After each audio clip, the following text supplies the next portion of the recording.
সেইটার জন্য আল্লাহ আপনার দরজা খুলে দিবেন। যাকাতের মধ্যে দানও আছে, হজের মধ্যে জিহাদ আছে।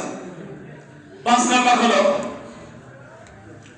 বাবুল আইমান, ভালো দরজা, ভালো কাজের দরজা।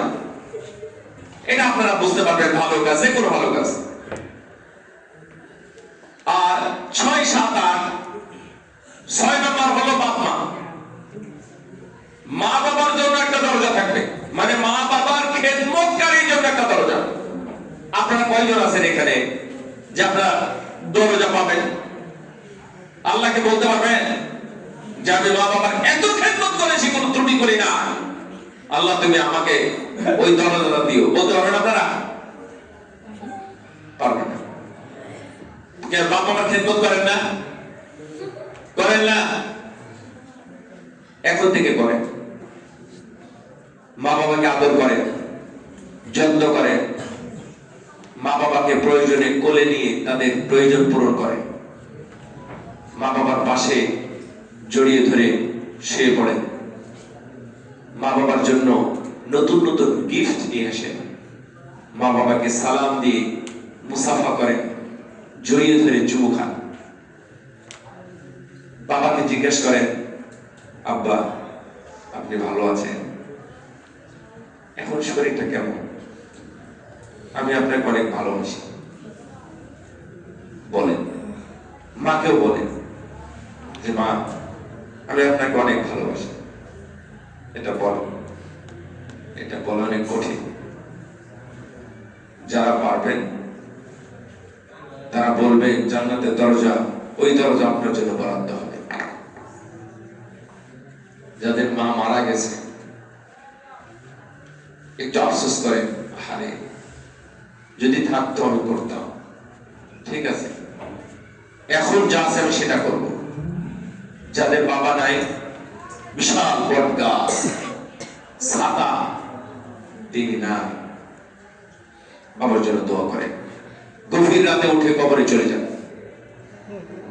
বাবার কাছে বলেন, আল্লাহর কাছে বলেন, আল্লাহ আমার বাবা আমার জন্য যথেষ্ট করেছে, এতটুকুই তো আমি চাই, আমার বাবাকে ভালো রাখো। রব্বির হামহুমা কামা রাব্বায়ানি সগীরা। তাহলে আপনার আমার জন্য জান্নাতের এই 6 নম্বর দরজাটা খোলা থাকবে। হাইয়ান ওয়া মাইয়াতান, যদি এটা ফরজ, আমি ওভাবে বলি না, কিন্তু এটা ফরজ, করতেই হবে। কোনদিন যদি আপনার কাছে কষ্ট পায় তাহলে আপনার জান্নাত গেছে। আপনার জান্নাত হারানোর জন্য ওই একটাই যথেষ্ট। ওনারা তো বদদোয়া করবেন না, যদি কষ্ট পান এটাই বদদোয়া। একটু সতর্ক হন, আল্লাহ যেন আমাদের তৌফিক দান করেন। বলেন আমিন। খুব জটিল বিষয়। 7 নম্বর বাবু জিকির, লা ইলাহা ইল্লাল্লাহ, লা হাওলা ওয়ালা কুওয়াতা ইল্লা বিল্লাহ। লা ইলাহা ইল্লাল্লাহ বলেন তো, লা ইলাহা ইল্লাল্লাহ। এইটা যদি রাখেন জান্নাতে আপনার জন্য দরজা খুলবে। এবং লাস্ট বাবু তাওবা ওয়াল ইস্তিগফার, বলেন আস্তাগফিরুল্লাহ, আস্তাগফিরুল্লাহ, আর বলেন আস্তাগফিরুল্লাহ, আস্তাগফিরুল্লাহ। এবং তওবা এভাবে করতে হবে, আস্তাগফিরুল্লাহ আল্লাযী, বলেন আস্তাগফিরুল্লাহ আল্লাযী লা ইলাহা ইল্লা হুয়াল হাইয়ুল কাইয়্যুম ওয়া আতুবু ইলাইহি।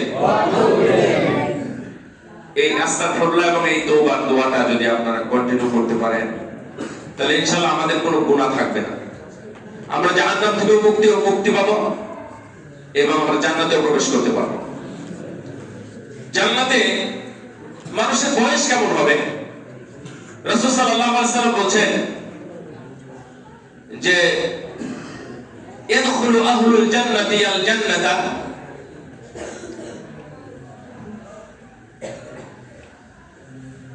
মুরদান ওয়া জুরদান ওয়া মুরাক্কিহান। যারা জান্নাতে ঢুকবে তারা যুবক হয়ে ঢুকবে, তারা সুস্থ হয়ে ঢুকবে এবং চোখে সুরমা লাগানো থাকবে। লাহু সালাসুন, তাদের বয়স হবে 30 অথবা সালাসুনা সানা, তাদের বয়স হবে 33 বছর। 30 অথবা 33 বছর এই বয়সের হবে। রাসূল সাল্লাল্লাহু আলাইহি ওয়াসাল্লাম বললেন, মা ইয়াদখুলুল জান্নাতা ইয়ানআম ওয়া লা ইয়াস, যারা জান্নাতে ঢুকবে তারা আর কখনো বের হবে না, তারা হতাশ হবে না, তাদের জিনিসগুলো ফুরিয়ে যাবে না, তাদের জিনিস পুরাতন হবে না, ভেঙে যাবে না, নষ্ট হবে না, কোনো দুর্গন্ধ হবে না, কোনো পেশাব পায়খানা হবে না, কোনো ঘাম হবে না, কোনো দুর্গন্ধ থাকবে না, কোনো মাথা ব্যথা, পেট ব্যথা, পিঠ ব্যথা থাকবে না। দুনিয়াতে যত ধরনের নেগেটিভ সেন্স এবং শব্দ কোনোটাই জান্নাতের ডিকশনারিতে পাওয়া যাবে না। কাপড় সবসময় হবে নতুন, ফ্রেশ, নিউ এন্ড ফ্রেশ, নতুন এবং একবারে নতুন। এই কাপড় পরে তাদের মন ভালো হবে, কোনো ময়লা থাকবে না। তাহলে হেমন্ত বড় বড় কলা থাকবে, চোচা থাকবে না, কারণ চোচাওয়ালা কলা চোচাটা ফেলবে কোথা? তার মানে চোচা যদি থাকে, কলার চাইতে চোচার দাম এবং চোচার মান এবং চোচার স্বাদ আরো বেশি হবে। অসিদ্রি মাখদুদ, কাঁটাহীন বরই, আঁটি থাকবে না, বোটা থাকবে না, কোনো কাঁটাও থাকবে না। খাওয়ার পরে কোনো কিছু ফেলতে হবে না। গোস্ত খাবেন, হাড়গুলো থাকবে, হাড়গুলো ফেলা লাগবে না। যে কোনো ফল খাবেন, চোচা থাকবে না, কোনো আঁটি থাকবে না। যদি থাকে তাহলে ওই চোচার স্বাদ আল্লাহ এর চেয়ে আরো বেশি বাড়িয়ে দেবে। জান্নাতে কোন ফল পাওয়া যাবে? আপনি একে একে নাম বলেন, তার মানে বুঝবেন দুনিয়াতে আপনি যত ফলের নাম জানেন, দুনিয়ার সব ফল জান্নাতে পাওয়া যাবে। সুবহানাল্লাহ। আমরা অনেকে অনেক ফল এখনো দেখে নাই। যদি ইন্দোনেশিয়া, মালয়েশিয়া যান, দেখবেন অনেক ফল। যদি ইউরোপ আমেরিকায় যান, দেখবেন ওই ফল আমাদের এলাকায় এখনো আসেই নাই। চায়নাতে যান, দেখবেন অনেক ফল আসেই নাই এখনো, নাম তো জানা দূরের কথা, দেখেও নাই, নামও শুনে নাই কোনোদিন। কিন্তু সব ফল আল্লাহ জান্নাতে দিবেন। রাসূল সাল্লাল্লাহু আলাইহি আল্লাহ রাব্বুল আলামিন বলেন, ওয়াউতু বিহি মুতাশাবিহা ওয়া লাহুম ফিহা আজওয়াজুম মুতাহহারাতুন ওয়া হুম ফিহা খালিদুন। জান্নাতে যাওয়ার পরে তাদেরকে যে খাবারটা দেওয়া হবে, জান্নাতে অভিযোগ করবে, আল্লাহ এই খাবার তোমরা দুনিয়াতেও খেয়েছি, আবার এখন দিলে কেন?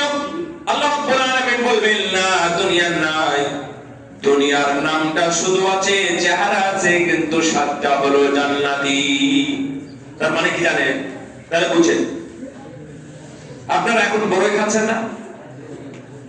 দুনিয়াতে যত বড় সুন্দর স্বাদের বড়ই আপনি খেয়েছেন, 70 বছর ধরে বড়ই খেয়েছেন, কুল বড়ই খেয়েছেন বা কলা খেয়েছেন, তো দুনিয়াতে যত কলা খেয়েছেন সব কলাগুলো এক জায়গায় করে জান্নাতে একটা কলার কামড় যখন দিবেন, তখন আপনার মনে হবে এই এতটুকু কলা যতটুকু খেয়েছি আমি, এতটুকু কলার সাথে 70 বছরের কলার তুলনা করা যাবে না।